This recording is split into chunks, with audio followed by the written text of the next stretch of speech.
I am pleased to be joined today by Peter Hitchens, author and columnist with The Mail on Sunday. Peter Hitchens, thank you for joining us. It's a pleasure. So you often describe yourself as an obituarist for the dying United Kingdom. Yes, I do. In your estimation, is there a comparable need for obituarists in the United States, or are we still sufficiently a hegemonic power such that obituaries are not yet necessary? I think you may be in urgent need of several physicians, but an obituarist could well be, as obituarists often do while the patient is still alive, sharpening his pen, but it's not quite as urgent for you as it is for us, no. We've been a long time dying. Is that because the United States still has an empire, it still is able to exert its influence abroad thoroughly, or what would be the key distinction there? I think you haven't undergone anything like as big a cultural and moral decline as we have, and part of that is a simple physical fact, which is that you were spared the 1914-18 war, which pretty much put paid to us. We've been living on borrowed time and indeed borrowed money ever since, and that was really the end. We were obviously in decline before 1914, and the United States was ascending as a power and as an economic force, but that was the point at which we began to really slither down the slope, and the point at which the USA began to become, whether it wanted to or not, top nation. I wanted to ask you briefly about this purported surge in nationalism worldwide, or that's at least the narrative that liberal elites and some conservative elites seem to be adopting at this point. You've written, for example, that the Blairite government in the United Kingdom made a mistake in that it pushed this devolution tack, and in the hopes that it might blunt the rise of nationalism, but yet the opposite seems to have happened in the UK. Is that a fair reading? Oh gosh, this is all so complicated. Certainly, one of the things which the Blair government did was to assume that if it conceded, particularly to Scottish nationalism, a lot of local autonomy in Scotland, that it would blunt the edge of Scottish nationalism, and that has turned out to be totally wrong. By feeding it, they have greatly increased it, and there is now a genuine prospect of Scotland becoming independent of the United Kingdom, though that will basically mean becoming a dependency of the European Union instead in the next 10 or 20 years, possibly sooner. And that is partly because of what they did. But it's also, for a long time, been a problem with the United Kingdom in the European Union. These are two, it's not a direct comparison, these are two federal states, and you can't have two federations on the same territory. People will eventually have to decide to which capital they are most loyal, and the Scots certainly, and to a lesser extent the Welsh, and to a complicated extent the Irish, have tended to look towards Brussels rather than towards London. And what has really torn the United Kingdom apart has been its membership of the European Union and the decline in it, first of all, in its own force and will as a nation of several nations, holding them together by momentum and morale, and also by economic force, and the problem of the European Union, which doesn't like, as it swallows up nation states, it doesn't like them to remain full-size nation states. It loves regionalization and to cut nation states up into smaller parts, the more easily to digest them into the whole. So these have been operating on us now for nearly half a century. And it has greatly changed the relationship between England, Wales, and Scotland, and the relationship between London and the rest of the country, and has given people like the Scottish nationalists an alternative focus of loyalty. It's a complicated thing. I'd almost rather write it down than say it out loud, but there have been a lot of forces pushing and pulling the United Kingdom apart, and devolution has only been one of them. Jeremy Corbyn has often been accused by his associates in the Labour Party of being stealthily in favor of Brexit or of exiting the European Union, or at the very least not being assertive enough in his mounting of a public defense of the European Union. Has the criticism along those lines been fair? Has Corbyn in any way have been deceptive in stifling his own private views as to the European Union in deference of managing the party as a whole?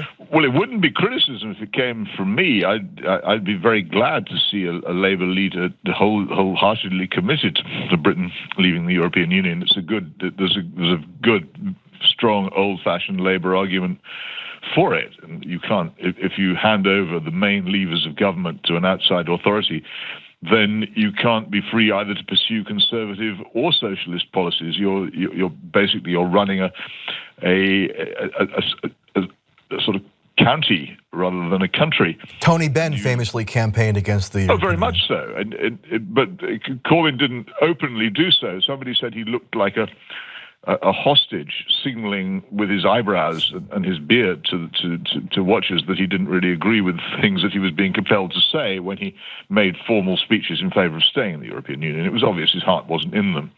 And a lot of Labour people who are, in most cases, particularly the followers of Mr. Blair, are fanatical European Union supporters.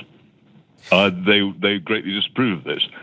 But I have to say that as a Conservative outsider, I tend to think that it's almost my duty to support Mr. Corbyn in his struggle to get us out of the European Union. Why should I mind? And Corbyn also seems to have assented to the invocation of Article 50. Is that correct? Well, that's a problem we're in. We have a constitutional crisis in the United Kingdom at the moment, one which I can claim to have predicted. We do not really have in our constitution, and we do have a constitution here, despite the myths occasionally spread in the United States. We don't have in our constitution provision for a referendum. We have parliamentary sovereignty over government. The Crown in Parliament rules the country, and to hold a referendum on a huge issue of national importance is to steal a very important power from Parliament. But the problem is, having done so and having got parliamentary approval to do so, you've now got to obey it. It would be against the rule of law not to. So whenever Parliament is confronted with any decision which is affected by the result of the referendum, it has to remain lawful and to accede to the result of the referendum. It has to say, well, if Article 50 has to be triggered because the referendum ruled that we were leaving the European Union, we must do so, even if we personally disapprove.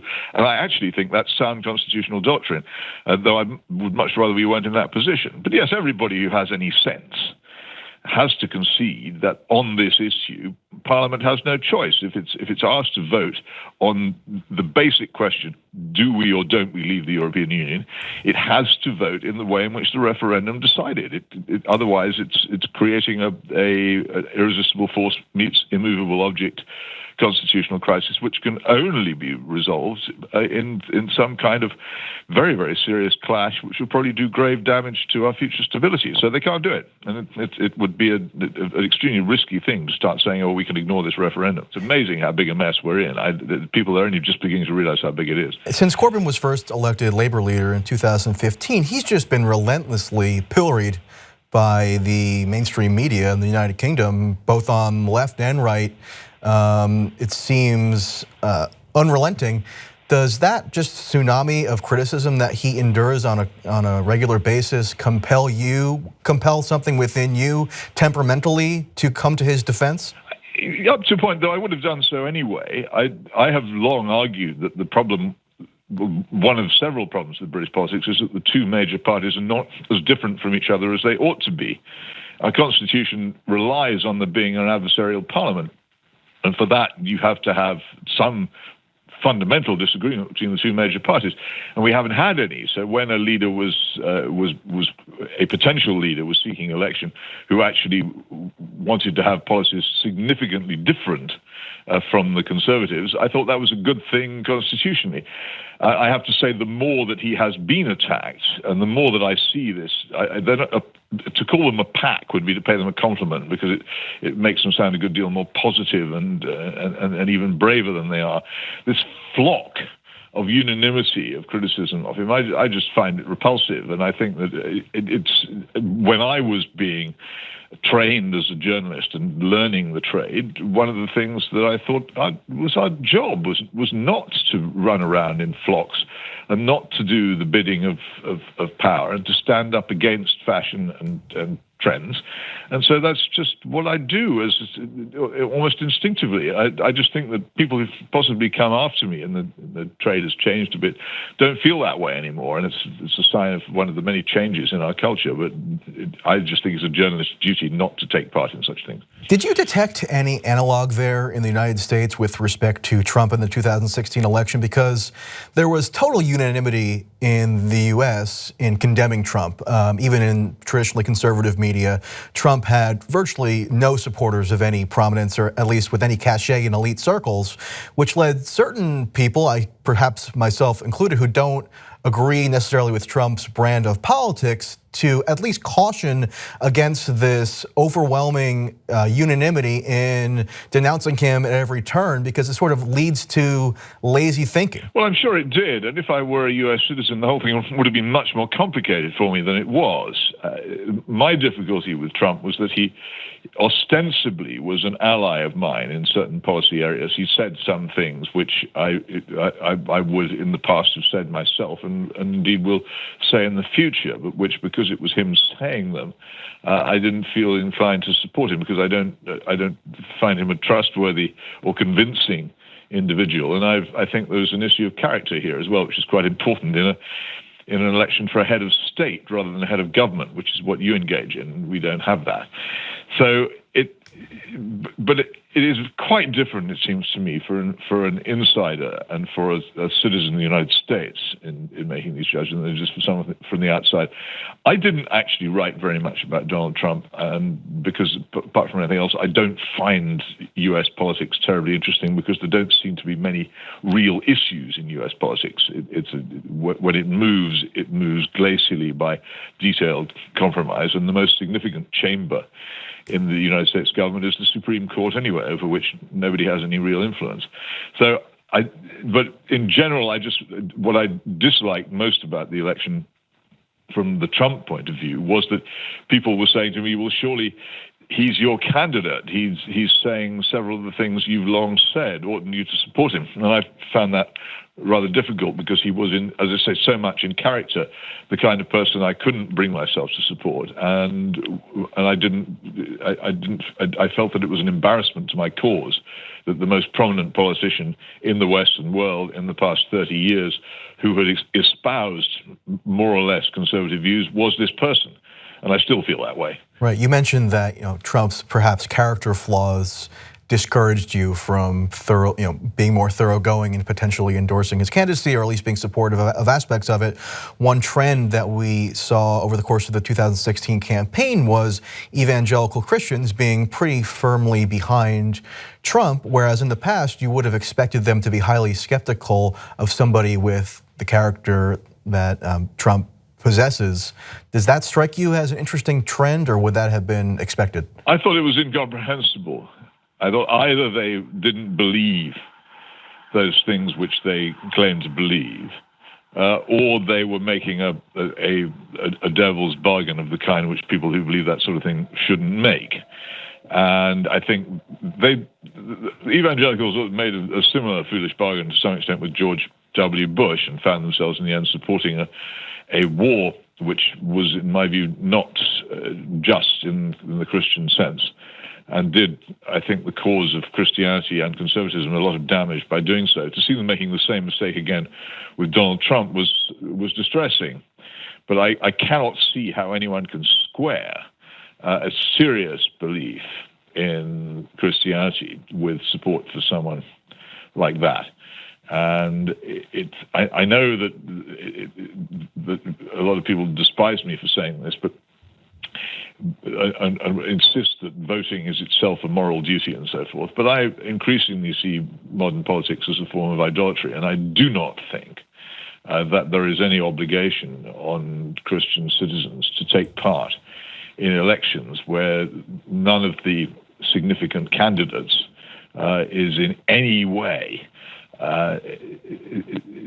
pursuing the kingdom of God. and I don't think any of them were. Had I been a US citizen, I would have not merely abstained from voting, but would have advocated mass abstention on the basis that the only legitimacy that these people have comes from the numbers of votes they collect. And if people simply said, I'm not voting for this, I've been handed by party machines a revolting choice between people whom I dislike equally for different reasons, and I really don't see why, because these party machines have done this, I have to then troop to a polling station and give this person legitimacy for 4 years of power. I just don't see why we have to do it. I actually did exactly that. As a US citizen, what I advocated was conscious abstention. So abstention not out of apathy, but out of rejection of the choices that have been foisted upon us. To me, that sounded like a morally tenable solution. Well, I think it is, and I do think that sooner or later we're going to have to confront the fact that politics has become a sort of idolatry in which ridiculously high hopes are raised, invariably dashed, disappointment follows, and damage is then done to the whole idea of integrity and honesty in society, which is lasting. And it goes on and on, getting worse and worse. And also, actually, you have, as a voter, you have much less power than you could have as a non-voter if any people would organize to abstain in large enough numbers.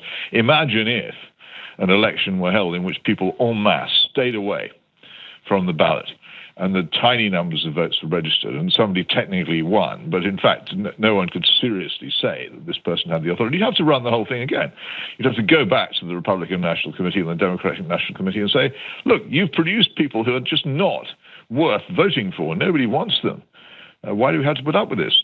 Do it again, or step aside, and maybe we could have some new political parties which had more integrity and could come up with better candidates. Of course, the complication in the United States would be that turning out to vote for people they really dislike. Well, the complication, of course, in the United States would be is that the Constitution mandates that presidential elections be held every 4 years. So indeed, but I don't know if there are any provisions if the election on being held then fails to produce any candidate with a substantial number of votes. Right. I wanted to turn. I'm sure the Supreme Court should come up with something. Well, maybe some constitutional amendment is forthcoming.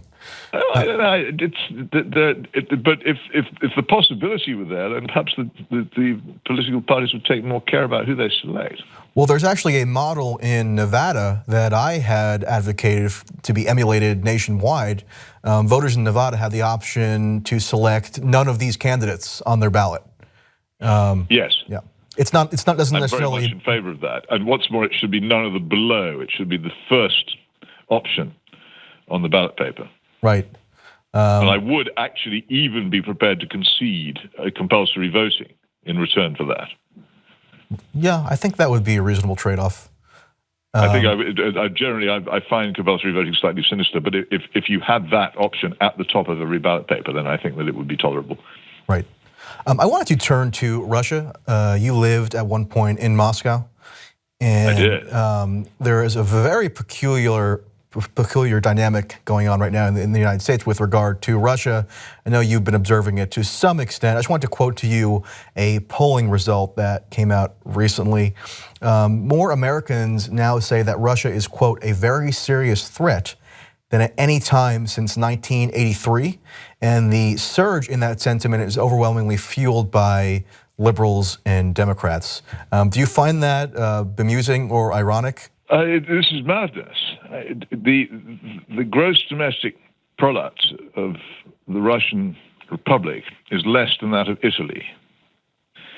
It is simply not a serious rival to or threat to the United States in any shape or form.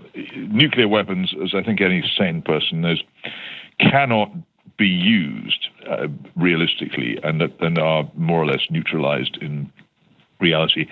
And so we're really dealing with Russia as an economic force and as a conventional power. And as that, it simply isn't true. A part of the Russian fleet recently steamed past the coast of England. And as far as one could tell, their only working aircraft carrier, which always travels with a tug in close proximity in case it breaks down, works on wood-burning stoves. It was giving off so much smoke. This is a militarily decrepit country and an economically decrepit country on the defensive, and to make out that it's a major enemy is just bogeyman creation. And in fact, its only serious lashing out in recent years in Crimea and Ukraine was very heavily provoked. And it's one of the problems with having lived in Moscow and knowing a little bit about Russia is that there are so few of us who actually understand that Russians are in fact human beings, that Russia is a country with permanent interests and concerns, and that some of them are genuine, and also understanding, as I do very, very deeply, that Russia is not the Soviet Union. Being surrounded by millions of people who know none of these things and find it very hard to understand them, but it's sometimes almost infuriating to know this and to know that one cannot pass it on to as many people as one needs to do. You know the curse of Cassandra, always to be right, never to be believed. Well, on this, I do feel it very strongly. The folly in which we're engaging towards Russia, which could actually conceivably lead to a European war in perhaps the next 10 years if it's pursued, is just beyond belief to me. It's doubly infuriating to me because this hysteria around Russia was stoked over the course of the 2016 campaign for largely partisan political reasons. The Clinton campaign determined that it was a salient attack on Trump, and it just carried forth even after the election to the point that it's extraordinary. There is, there may have been. I'm not in a position to argue, though I have seen nothing remotely resembling solid evidence. There may have been. I wouldn't rule it out. It's by no means impossible or something that they would never do. There may have been some Russian interference in the United States election. But excuse me a moment. The United States intervened directly and openly in the last Russian elections, and they also intervened directly and openly in the lawless overthrow and illegal removal of the legitimate president of Ukraine in February 2014. There was an actual official of the State Department, Victoria Nuland, present among the crowds which took part in that overthrow, and a senator of the United States, Senator John McCain, backing openly a street movement against the legitimate government. And if you're going to behave like that, you can hardly really stand up and get all moral if Russia engages in some light intervention in your own politics. In fact, in my view, and this is, people don't seem to understand that the post-1945 world is different from the pre-1945 world, after the Nuremberg tribunals, which were mainly based on the crime of waging aggressive war, it's been more or less illegal for countries to do the sort of things they used to do when they were annoyed with other countries, namely make direct war on them. And so the methods which have been adapted to get around this tend to be methods such as so-called people power, where you intervene in other countries by stirring up mobs against their governments. And we do a lot of that. And it's, as I say, it's not wholly surprising if people start doing it back to us. Perhaps most galling to me is when I go to these town hall meetings that have occurred lately with some fanfare.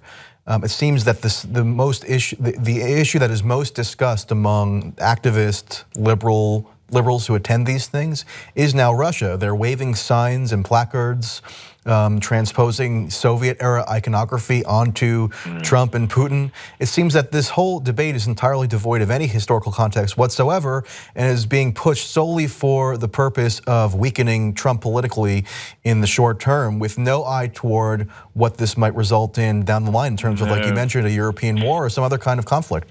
No, I know, and quite notable people in the West have compared Vladimir Putin to Hitler, which is, in my view, a ridiculous comparison, but it's almost always presaged in recent times attempts to go to war on the country whose leader has been, as it were, Hitlerized. I think Saddam Hussein was Hitler for a while. Anthony Eden thought that Gamal Abdel Nasser was either Hitler or Mussolini, I think, when he went on his wild Suez adventure in 1956. It's a disease of modern leaders who get this illusion that they are Churchill or Roosevelt and want to wage righteous crusading wars, that they then categorize their opponent as a type of Hitler, and this is happening with Vladimir Putin. And how can I put this? I remember the day the Soviet Union died, because I was in Moscow when it happened. And the putsch against Gorbachev had failed, and everybody knew it had failed, and it was the end for the Communist Party, and it was the end for the KGB, and it was the end of the Soviet Union. And I remember driving through and walking through Moscow that day, and I recall this, but I've never seen anyone else report it or record it, so I'll say it to you now because it's such an interesting fact. All the trash cans in central Moscow were full that day, and they were all giving off columns of smoke because what they were full of was Communist Party membership cards, which people had discarded. Hundreds of thousands of them, I think, and because these had been up till then the ticket to career security, to getting a decent education for your children, to advancement at work, to practically any form of privilege or pleasure in life. And intelligent people had to bow the knee to Rimmon and join the Communist Party, and that was all over. And the whole Bolshevik episode, hideous and loathed as it was finished. A few months before that, I'd been in a movie theater in northern Moscow when they'd been showing a film called Tak Žít nельзя, which means roughly, we can't go on living like this, made by a man called Stanislav Gavadukin, who's still with us, who was a great friend of Alexander Solzhenitsyn. And the film had for the first time shown what a dishonest, squalid place the Soviet Union was. It had to have special Politburo authorization to be shown. And the thing that I noticed in the movie theater was that everybody around me was weeping because it was the first time in their lives that they had actually seen the truth publicly spoken. And this was an immense revolution of the way in which people thought and behaved.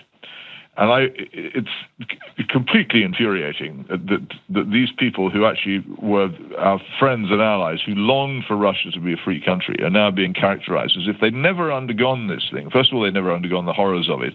Secondly, they didn't understand it so well, they never, ever want it back. And it really does make me extremely cross. I discovered only the other day reading an excellent new book by a man called Peter Conradi called Who Lost Russia? Things about the expansion of NATO, which I didn't know. One of them being that George Kennan, the man who pretty much invented the Cold War against the Soviet Union, came out of retirement in his final years of life, when he was very old but still extremely spry and sharp, to warn against this expansion of NATO. And he I think, was the first person to use the phrase, a new Cold War. He said, this is a betrayal of those in Russia who democratically overthrown the Soviet regime, and it's a slap in their face, and it will lead to a new Cold War, and it's a mistake. George Kennan, for heaven's sake, a man who had pretty much turned the State Department around and persuaded it that the Soviet Union was a threat, was warning against this thing. And at the time, I have to say, the military-industrial complex was spending tens of millions of dollars on lobbying for NATO expansion because they saw it purely, and as far as I can see, totally cynically. Right. Senator Rand Paul actually as an attempt to sell weapons. Senator Rand Paul just recently expressed basically the sentiment that Kennan did and raised doubts about the efficacy of NATO expansion. And on the floor of the Senate, he was accused by Senator John McCain of being an agent of Putin. So those are the depths to which this discourse has sunk in the U.S. This most ridiculous rubbish. And what you risk, and I'm no defender of Mr. Putin, whom I describe at regular intervals as a sinister tyrant. I've just done it again. He is a sinister tyrant. There's no question of it. But that's not the point. We in the West do business with many sinister tyrants, notably those who run China and Saudi Arabia, and it doesn't bother us in the slightest. So that's not the issue. The issue with Russia is that it doesn't accede to the current ideology of globalization and of surrendering national sovereignty. It believes that Russia still is entitled to maintain its national sovereignty and its spheres of influence. And I often say to people, what if the United States had lost the Cold War to the Soviet Union and was, as the Soviet Union became after it lost the Cold War, a truncated, impoverished country? Imagine if, in parallel, what had happened is the United States had lost all its influence over Latin America, that it had to hand back to Mexico all the territory it had conquered in 1848, that quite possibly parts of the Confederacy had broken away as well, that it had a lease on San Diego, although San Diego was on Mexican territory, to use it as a naval base for what remained of the U.S. Navy. And that during all this, Canada had become a country highly sympathetic to Russia. And Quebec had broken away from Canada and was actually formally proposing a military alliance with Russia. And Russian politicians had appeared in Montreal demanding that the people of Quebec supported this military alliance with Russia, or indeed the Soviet Union. What would the United States do? And I tell you what the United States did. The United States would have hit out very hard indeed to try and defend what remained of its interest. And also, if it was told that its naval base in San Diego was to be taken away from it, it would hit out very hard. These are exact parallels with what's happened to Russia. Right. It's simply a matter of remembering that people have national interests and they will defend them, even if they're poor and weak, if they're pushed to it. And can I tell you something about language? Do you speak Russian? I do not. No, I don't speak at all well. I learnt a bit, but I've checked the following with my Russian friends. All kinds of jokes are told about foreign languages. I remember there was a story which may or may not be true that George W. Bush said the French had no word for entrepreneur. But whether that's true or not, the Russian word for safety or security, most commonly used, is a very interesting word. It's bezopasnost. In fact, it forms part of the name of the KGB, which is the Komitet Gosударственной безопасности, the Committee for State Security. But the thing about bezopasnost is that it's a negative word. Bez means without in Russian, and bezopasnost means without danger. The main Russian word for safety and security means without danger. It's not a positive word because Russia has always been in danger, repeatedly invaded, having no natural borders. It doesn't have the Pacific on one side and the Atlantic on the other, and Mexico at the bottom and Canada at the top. It has Germany on one side and China on the other. And it's been invaded by Mongol hordes. It's been invaded by the Germans more times than I can count. It's been invaded by the French twice, by us once, by the Poles on one occasion, and by several other people. And within living memory, its second most important city was the subject of a horrendous siege in which hundreds of thousands of people died of starvation. So, and that city was very close to its borders with the Baltic states. In fact, that city is now, I think, 80 miles away from the nearest NATO troops. So it's not surprising if they're sensitive about their defenses.